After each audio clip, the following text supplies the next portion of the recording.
Oh my God. Ah! We're gonna give you the best warm-up that you can do before every single workout, and we're gonna start right now.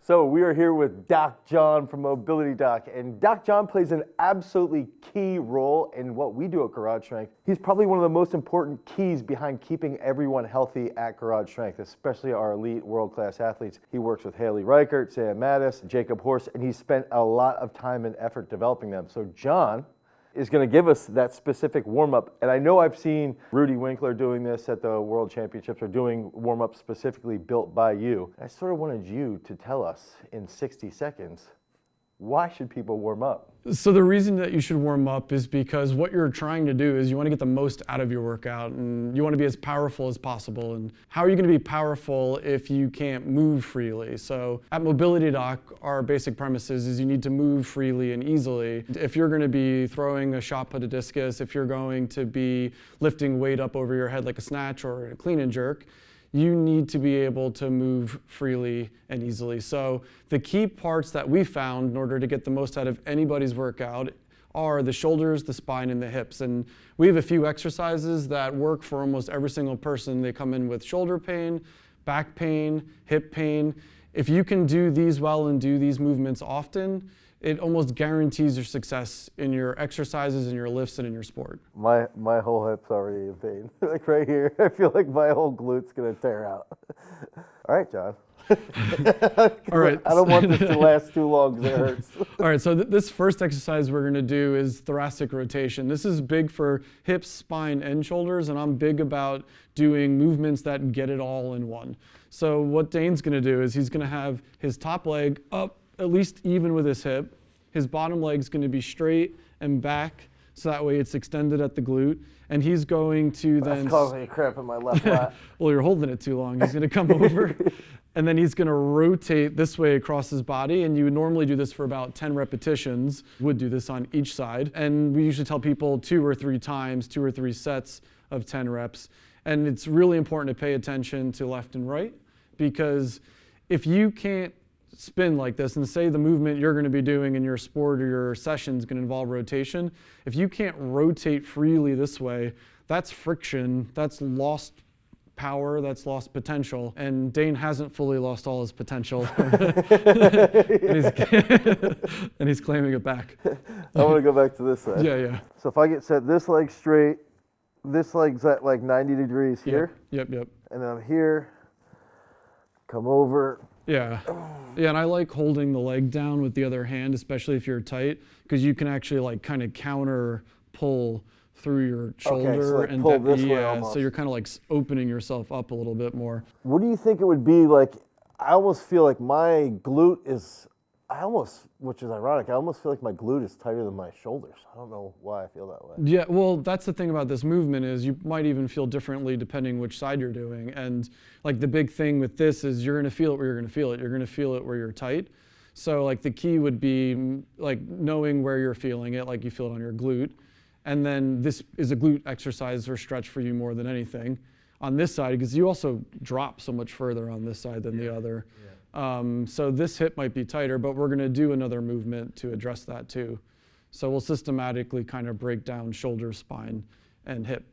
You've talked to me about this. We're mentioning like, when we were at the World Championships for track, you mentioned like friction is really like the opponent of any major athlete or any world-class athlete or anyone in general, really, if they want to feel good while they're going throughout a workout. Can you just like clarify that a little bit, where it's like what would cause friction really inside of a joint? Yeah, so friction would speak to tightness in the connective tissue around the joint. Friction is stiffness that's working in opposition of the way they're trying to move. Alex Rose was a great example of, in the direction that he rotates for disc, when I first met him, he actually lacked the ability to freely rotate in that way. So friction for him would be every time he was winding up, he was losing the stored potential energy in the rest of his body. Okay. So like friction is loss of potential energy that eventually would be converted into the energy that you'd put out into the implement, exactly. Or into your opponent in whatever sport that you're playing. Yeah, and friction could be then also a strain. Like friction over time is like heat building up in that spot. Okay. Instead of your body smoothly moving through, now you're building up strain in one spot of you because it's snagging or catching. Okay. Keep warming me up, John. You got it. All right. So this next movement's the Bretzel. If that one felt good, this one's good. Really? Wait, so I would go with Bretzel. Is that like this? No, that's the Bretzel 2.0. Okay. The Bretzel 1.0, you're actually going to start in the same position you were just in. Okay. So you're on your side again, because we're kind of like building up for this. So top arm holds that leg. Oh, shit. And then Is this one? Yeah. Oh. So you're going to hold here. And then the big thing is the hip stays over and the leg comes back. And then this shoulder needs to drop No, down. get out of here. Yeah. So in a perfect world, Dane would be like more Oh, like here. that hurts right there so bad. Oh my God. Oh, You'd hold it like 30 seconds, 30 seconds is a good amount of time before you can move on to the next. So obviously you can put like a foam roll underneath that knee. You could prop a pillow under your head. You want to like ease into the stretch, not break yourself. Let's try the other side. Okay. So did you do that on purpose to try and break me? Yeah. I'm always trying. I would go. Yeah, so top leg, knees coming towards that hand. Okay, there. Bottom leg, you're gonna extend from your hips. And you can see how tight you are on this hip, right? Yeah. Really tough for you. Now there, I feel like my shoulder's a little better. Exactly. Yeah, and Do you think that's from throwing? exactly, and all of us, because of our history as an athlete, things that we've done competitively or just recreationally, with enough repetition, we start wearing unevenly. So these movements are great for resetting your baseline. Oh my God. Yeah, so you would hold 30 seconds, and again, it's getting the hip flexors on that bottom leg. Yeah, that's where I feel bad on the bottom leg. Yeah, Not like in a bad way, but I feel it like the most. substantially. Yeah, exactly. Yeah, and your upper body gets so much further. Your trunk rotates much better, but your hip does not extend much on that side. That's crazy. Let me do one more to this side. Yeah, you got it. See if I can improve my shoulder. Yeah, and it's probably not coincidence that this is the side where your elbow doesn't like extend fully, Right. Yeah. So it's like your shoulders had most of the brunt of the elbow, because when you're doing your Olympic lifts, and a lot of people have like an issue like this, your shoulder has to make up for the elbow. So we focus on shoulders, spine, and hips, and like there are ways to get really specific with an elbow, to how you could stretch just that, but you want to get these main parts of you. So John, are you saying that Dane is not just lazy about his bench press and his deadlift? No, those aren't cheater reps. That's end range of motion. Yeah, it's like, look, dude, that's what happens. That's where it goes. So we're about to go in the other room to get tortured by John. But before we do that, check out today's video sponsor. Liver might be one of the absolute most nutritious foods that you can eat. It's gonna be loaded with vitamin A, loaded with the B vitamins, loaded with vitamin K, CoQ10. No, it doesn't have anabolic steroids in it. But one of the biggest problems that people have with it, especially my dad, is the actual flavor of liver. But fortunately, today's video sponsor, North American Herb & Spice, is here to help. Purely Liver is 100% grass-fed and finished New Zealand beef liver capsules with no additives or chemicals. I've been using Purely Liver for the past few months now and have been an absolute firm believer in liver supplementation since the early days of the old garage. I recommend that you take 5 of these a day to ensure that you're getting the absolute most amount of the essential vitamins and minerals that you need to optimize your overall performance. Click on the link in the description and head over to North American Herb & Spice, and at checkout, make sure that you use Garage Strength for 15% off of your order. Now, let's get back to the next exercise where hopefully Doc John doesn't hurt me. I really need to start stretching more. So this next exercise is going to be the Bretzel 2.0. It's a little similar but different to the one that Dane was just doing. It focuses a lot more on the hips and something that gets missed a lot, which is hip internal rotation. So I'm a big fan of it. So you've already kind of done this one before and you were setting up, so. I'll try. So I go like this, and then where do I put this? Yeah, so this leg, I like to have the back leg just like straight here. So almost like 90? Exactly, because it gives you like a little bit of like a lever to like help keep you there. Okay. And then you're gonna drop back on this elbow. Like this? Yeah, and so What you need to do though is work your torso back towards me. Yeah, walk it back and then squeeze your butt here and push like that hip, like you're popping the hip like out here.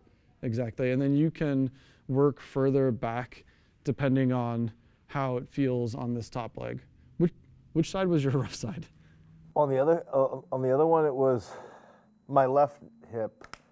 Yeah. So it'll be interesting to see what this one looks like compared to the other. So this is again like another like 30-second hold. You're getting a little bit of hip flexor, but you're also like the key thing here is remember to squeeze this glute. Yeah, that's what I'm like trying to think. It's almost like I feel like I'm dead there. Like it's like. Yeah. I was even thinking like, can I try to raise my right foot by? Yeah, and then open like your chest up this way more. And now squeeze. Okay, there I feel that even more. Now I feel that a lot more. I feel like in through here. Depending on like the line of tension, if you keep your like shoulders more up and your chest more up towards the ceiling, you can get a bit more. And someone like Haley Reichert can lay even like flat on her back probably while doing this. So that would be like. Yeah, and just down. like that. Yeah, and this knee needs to stay down. Oh, right there. Yeah. Oh, right. Has anyone's hip joint just like blown out of their skin? Like, is that? No. Am I at risk of that? You are not at risk of your hip blowing out of the socket. Everything will stay in the joint and the skin. But it is good that you don't force anything. So obviously you wouldn't start this far into it. You'd come up like a little bit from there probably because you want to make sure you can keep pushing this knee down. And squeezing your butt. When I do that, I feel it in my lower back more too. Yeah, make sure you don't arch too much from that low back though. So don't let yourself extend too much. It's okay if I hurt myself. Yeah, well, you're here. We'll just fix you. Yeah. Let me see the others. So when I set it up, this should be at 90 degrees. Mm-hmm. This should be in. Mm-hmm. I want to rotate this here. Mm-hmm. My elbow like this. Mm-hmm. And your arm could be relaxed. Okay, that's relaxed. Yep, and then turn your chest up. I don't know if I know how to relax. Yeah. Turn my chest up. Yep, and then walk your whole upper torso back this way a little bit. Good. Now, like this hip needs to really come over this way more. Yeah, that's where I feel it bad. Like that way? Yeah, just the hip though. You don't have to turn your entire body, so just from the hip. Oh, I can't do it. Yeah. 30 seconds into it or so, and a few repetitions or a few sets of that, you would start to like feel better. Obviously, this is gonna take you a little bit, but this again hits a lot of parts. Like I'm a bigger fan, Dane, instead of you saying like, which muscle should I stretch? It's like stretch the joint, stretch the parts, like get more than one, stretch so that way you can get into the positions that you need to. Right. So that way you can address all of it. I think that's the biggest thing, just doing these three right in a row right now. It's like each one I felt my hip, my quad, my lower back, and my upper back. Mm-hmm. Like all three of them so far. Mm-hmm. Doing this before a strength training session, if I went in and I wanted to just get a pump, mm-hmm.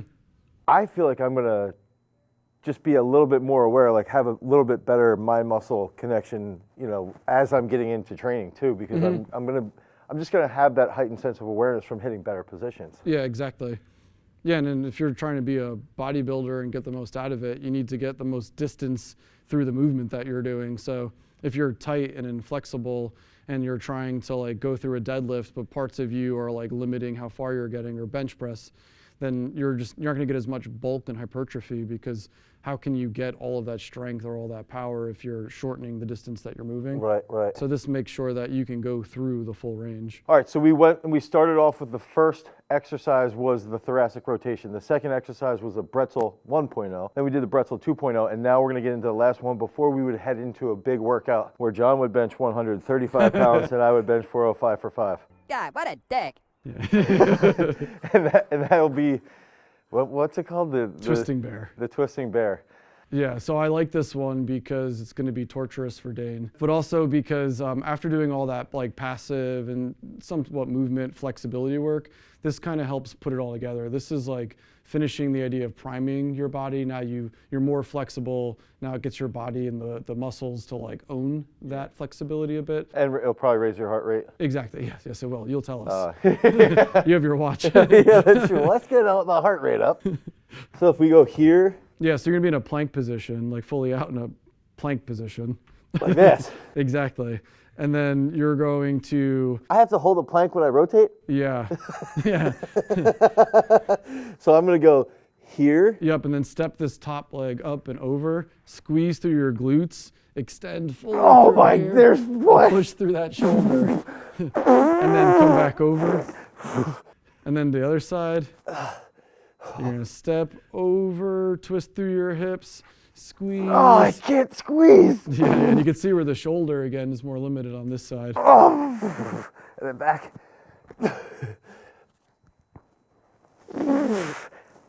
Exactly. You would do about 10 reps going back and forth, and by like the 10th rep, you start to actually feel like more capable. Might be 12 or My hamstring was just starting to cramp on that one. I'll do one more to this side. But this is a big shoulder opener. Make sure it like, uses your glutes, uses everything. So, one, I probably should be doing that regularly. Yeah. If I start with the thoracic rotation, do you think you should go thoracic rotation, Bretzel 2.0, and then do that again, or do all thoracic rotation, all Bretzel 2.0, and then come to this? We typically like to do it as like a mini circuit. So if you like Okay. a triplet or 3 exercises, go through like 3 rounds of the 3 movements that we did, and then come to this. Finish with this. Okay, Yeah. so that's like setting up to this. Yeah. So it's almost like a step. Yeah. I wanted to point out, first of all, I'm still out of breath. But when we were at World Championships with John, I knew Sam and Rudy were doing this before they were throwing. And I was like, I wonder if I could do that. And the one night I like just tried to hold myself up and my hips were like sinking. I was like, I'm not even gonna play around with it. So I didn't even want to learn at the time. And I think that that's one thing that meatheads like myself, it's like, I need to think through that lens. And you guys that are lifting, is that if you like to lift all the time, I really think seeing that this is gonna help you lift more and perform better is like, it's a big block that I think a lot of people who tend to be just strength related have on Oh, definitely. Yeah. ability work. Yeah, I'm glad you said that, because like I feel like there's 2 camps of people, and there shouldn't be, but one is like I need to be more flexible, and one is I need to be more strong, and you need to be both. Right. Like but if you can't open up your body in this twisting bear like easily, like if you watch someone like Haley do it, if you can't look like Haley, you can't jerk like Haley. Yeah. Like, you know, like if you want to be able to throw like Sam or Alex or Rudy, like you need to be able to get into all the same positions as them Right. too. But there's no amount of strength that's going to get you to overcome that Right. flexibility. Right. Yeah, you have to work on it. Yeah, it's both, not just one. Right. I think it's almost like what you're talking about with the bodybuilders. It's the same principle. And I was even thinking as far as like a football team, like football teams should really be doing this, especially their linemen and stuff, because they need to rotate and sort of like get small as like a cue that they would use. And it's like, you can't get small if you can't hold that position and still apply force. No, exactly. You can't be strong and be small if you're uncomfortable. If you guys want to check out Mobility Doc, click on the link down below in the description. You could go check out his YouTube channel, and you can check out mobilitydoc.com. Again, click on the link down in the description, because remember, freaks, if you guys want to become a champion, you've always got to cultivate your power. Peace.